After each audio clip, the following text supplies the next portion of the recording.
Guru Sandipani. Hari Om. Krishna and Balarama became pupils of the wandering school of the great Guru Sandipani to receive their formal education that had thus far been neglected. The all knowing, all pervading, supreme, the reservoir of all knowledge, was to receive formal education credentials to satisfy man made standards of excellence. Krishna's inseparable childhood friend Uddhava also joined them at the ashrama. Krishna excelled at everything, learning all 64 branches of study in 64 days. Both he and Balarama excelled at wrestling, Balarama with brute strength, but Krishna with strategy and skill. Balarama's favorite weapon was the gada, mace, and Krishna's favorite favored the subtlety and precision of the chakra. As the wandering school of Sandipani neared the seashore of Prabhasa Tirtha, Krishna noticed his guru's increasing sadness.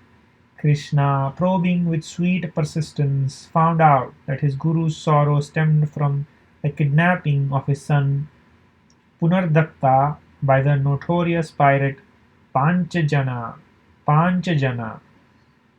The guru did not know where the boy had been taken, either to be sold into slavery or killed. Now the pirate ship had returned and was hovering near the horizon. Krishna begged permission to go to the pirates and find Punardatta, the son of Sandipani. Aghast, Guru Sandipani refused, but Krishna argued sweetly and persistently. After all, Punardatta was his brother too, as they were both the sons of the same spiritual master. A brother had the right to rescue his own brother. In addition, it was dharma to fix an injustice. When bad things happen, good people must act. Evil flourishes when good people do nothing. Mahatma Gandhi. And thirdly, he wanted to do this as his Guru Dakshina. No one could win a logical argument against Krishna. Reluctantly, the Guru gave him permission to go. Uddhava requested permission to go with him as well. Krishna and Uddhava swam out towards the pirate ship, made sure that they made sure that they got captured and cheerfully presented themselves to the cruel master pirate Panchajana. The dreadful pirate's eyes gleamed with anticipation when he took in the graceful bearing and beauty of the boys. He was sure he could sell them at a very high price. He treated Krishna and Uddhava as his special guest in order to keep them in blooming youth and beauty. Krishna soon made friends with everyone on board. Krishna found out from the crew that Punardatta had been sold to the Queen Mother in Vaivata, Vaivatapuri, Vaivata, Vaivata, Vaivasatapuri. The captain told Krishna that they were headed again to the same place. Panchajana punished people mercilessly for any small mistakes with whip lashings. No one was allowed to offer any medicine or comfort to the punished person. Krishna completely disobeyed his rule.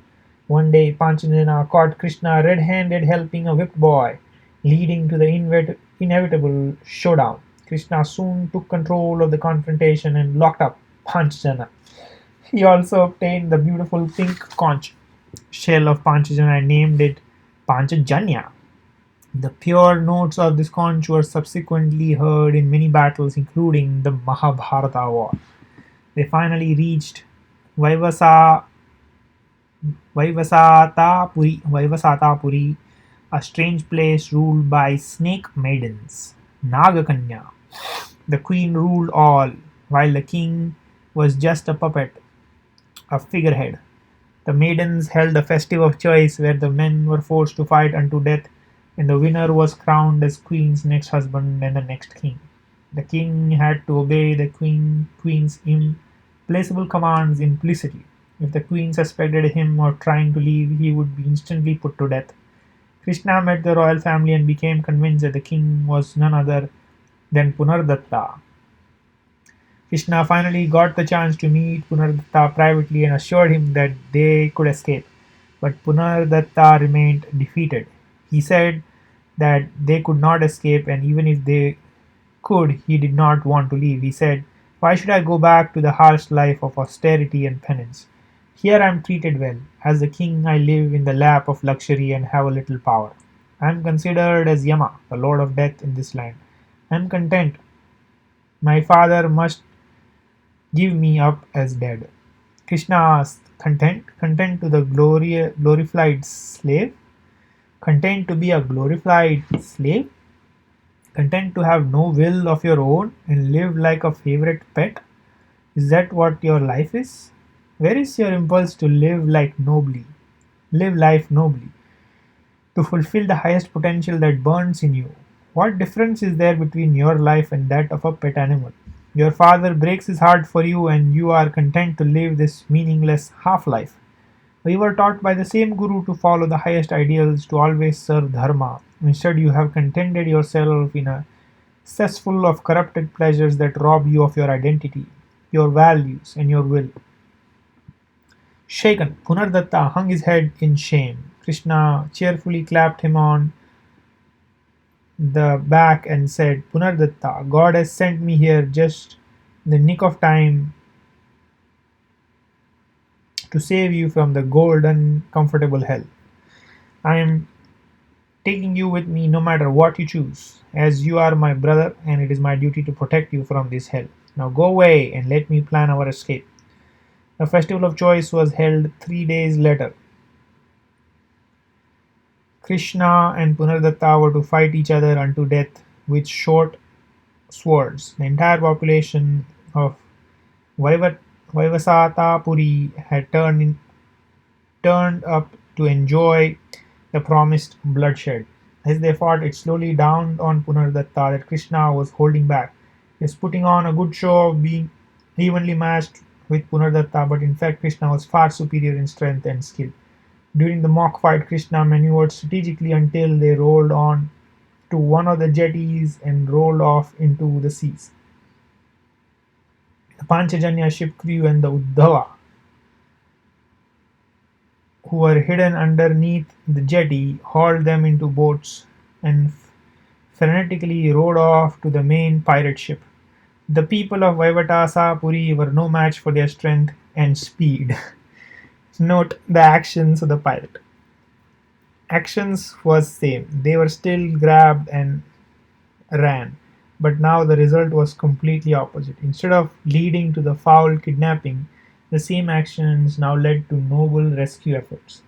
The pirates had found their Krishna connection, and Tamasic had become Sattvic. This is what happens when one finds their Krishna connection. You don't suddenly go and sit under a tree and meditate all day long. Your life on the outside does not change. You are still doing what you're doing and doing what you're good at. But now, with pure motives, your actions transform the world into a better place, and everyone sits up in admiration. Soon they were all back, safe on the pirate ship and headed home. When Guru Sandipani saw his son again, he felt that he should fall at Krishna's feet, not the other way around. Truly, Punardatta had been brought back from hell. We see Krishna deriding the comfortable life of Punardatta. Deriding. How should one lead one's life? Another question. Give examples of how finding out Krishna connection can turn tamasic and rajasic action to sattvic actions.